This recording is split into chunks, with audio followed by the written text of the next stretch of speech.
What's up, everybody? You're now tuned into my podcast, Difficult People Chronicles. I'm seriously focused Johnny, SF Johnny. Today is a Q&A, Affected Energy. Before I get into this episode, I wanted to inform you all, like you all know, Mother's Day is coming up once again, and I'm giving away free 30-minute sessions. Email me at sfj.peace@gmail.com for a chance to win. Good luck. Now, let me get into this episode. The question is, Johnny, how can you tell when someone's energy is affecting you? Number one, okay, so there's a statement that, or a phrase that people say, birds of a feather flock together. I've never heard anyone say birds of a feather flock together and it meant something positive. Anytime anybody that I know have said that, it's always something negative. So imagine this, you can have a group of people that think a certain way, do things a certain way, or they act a certain way. And then you can have another party that don't act like that group at all. But once they start hanging with that group, it's like they automatically start doing what that group do. And it's not that they want to. It's like their energy is a magnet. I'm going to give you an example. You can have a group of people that are lazy, don't work, and just sit around all day. And then you can have one person that says, I'm going to hang out with them today and tomorrow. And then before long, the whole week go by and they doing the same thing the group was doing. But that's not who they are. And then before long, they got to separate themselves. It's the same in relationships. You can have, I'm going to give you a better example. You could have husband and wife, boyfriend and girlfriend, where one person is depressed. Before long, it's going to rub off on the other party, where they're going to either separate themselves or say, look, babe, we need to get help, because they're going to start feeling depressed. Whatever a person with negative energy does, it's going to rub off on the next person. Number two, you start backsliding. I'm going to give you an example. I gave up cursing. But then for some reason, I called somebody who cursed a lot. And then next thing you know, I slipped and said a curse. And I was so upset with myself. Yes, I was hard on myself. Why? Because I stopped cursing for years. And when I cursed, I felt real bad.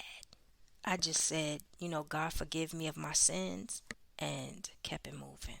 Number three, you start having the same situations as the other person. So you could meet a negative person who always have somebody coming around them arguing, and they arguing, and then before long you're doing the same thing. Or having negative people come around you trying to argue with you. Another example, you start complaining a lot. And the complaining goes from, let's say, 30 minutes to a whole hour to every day, 7 days a week, same situation.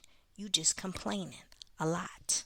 Another example would be you feel stuck, confused, can't seem to get your thoughts together. A person with bad energy can happen.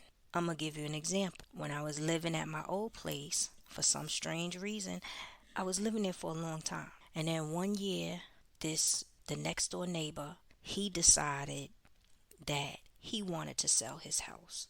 But he didn't decide to sell his house until he saw the for sale sign for my house up. Then he decided he wanted to sell his house. And he couldn't get it sold, so he rented his space out. And the neighbors moved in, and they were racist. It was to a point where the neighbor was watching my every move, which I didn't like.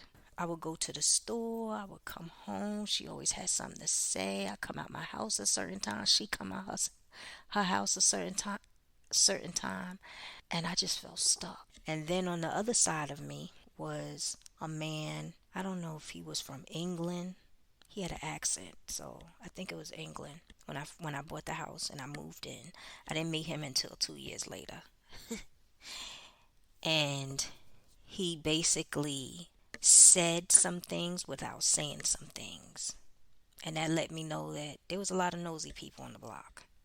That's all I'm going to say. There was a lot of nosy people on the block. And explained why he kept to himself. But he always came and checked on me, made sure I was good. And the Spanish neighbor across the street always came and checked on me. But the other person on the other side of me, oh, she was nosy. Annoying, nosy, racist, ridiculous. Yes.